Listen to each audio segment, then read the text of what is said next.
Hi, I'm DJ, and this is where Shabby meets Bling. Autumn is on its way, so today I'm decorating a bale of straw for fall. Each year around this time, we take a drive or two to a nearby farm that sells straw bales. It's also fun to see the fancy egg-laying chickens and the friendly cows. Our first step in creating our decorative straw bale is to divide out the full-size bale. I like to get 4 or 5 from each bale, but make any size that will work with your decor. This is a messy process, so I choose to do it outside. The back of a pickup truck works great as a work surface. I cut a large length of wire to gather and twist around my divided straw. Now cut the existing twine and divide out your new bale. If you notice, I am wearing gloves. I should also be wearing a long sleeve shirt, as the wire is extremely sharp and the straw very scratchy. But I opted for comfort on this very hot day.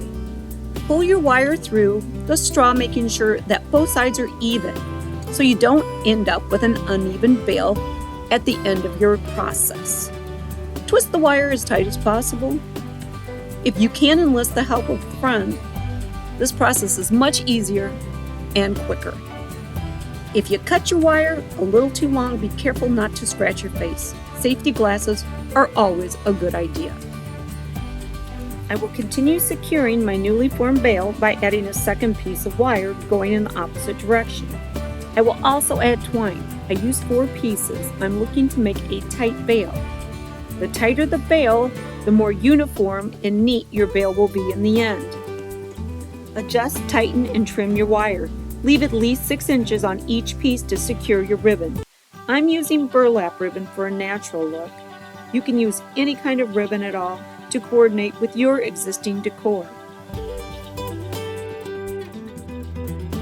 When using burlap, I roll the ends before pushing the wire through to avoid fraying.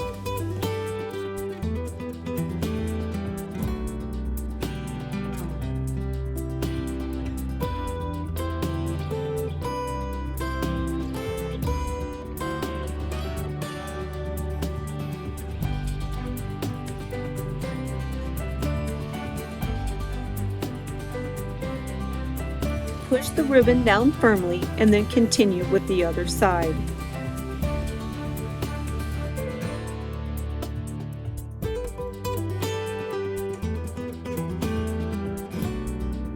I love the look of burlap. It can be used with any decor style.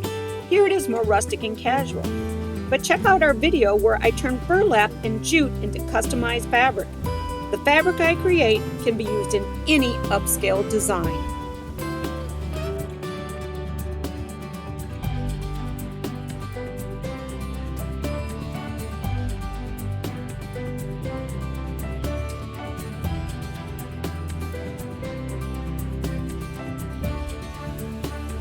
Working with burlap can be tricky, but it's worth the effort.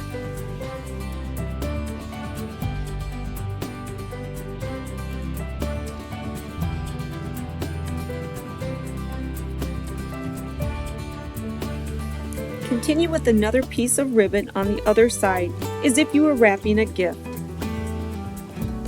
I added a 3-loop bow to complete the look. Now we add our floral stems. I've chosen stems that have variegated leaves to mimic the changes leaves go through in the fall. They also have apples and pomegranates on them.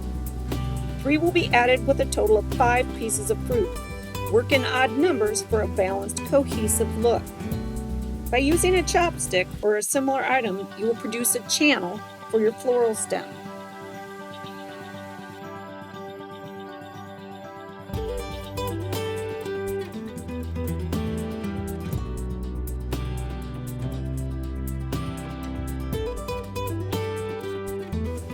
Cut your stem to the appropriate length and do a dry fit.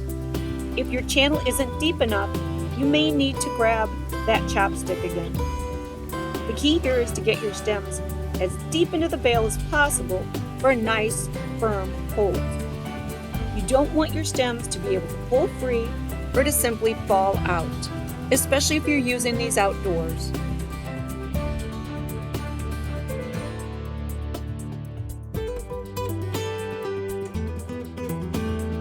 Grab your glue gun.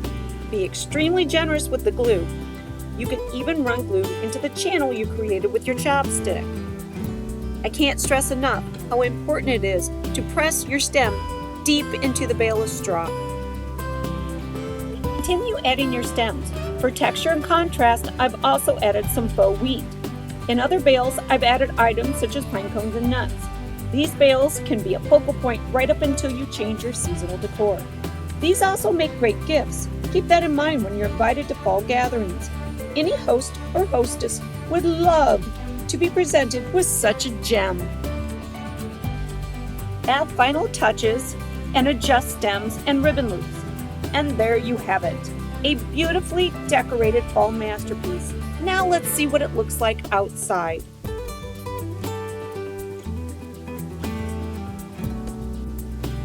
I hope you've enjoyed this video. Give it a like and tell us in the comments below different ways you use straw in the fall. To catch all of our decor videos, click subscribe and ring the bell. Until next time, this is where Shabby Meets Bling. Thanks for watching.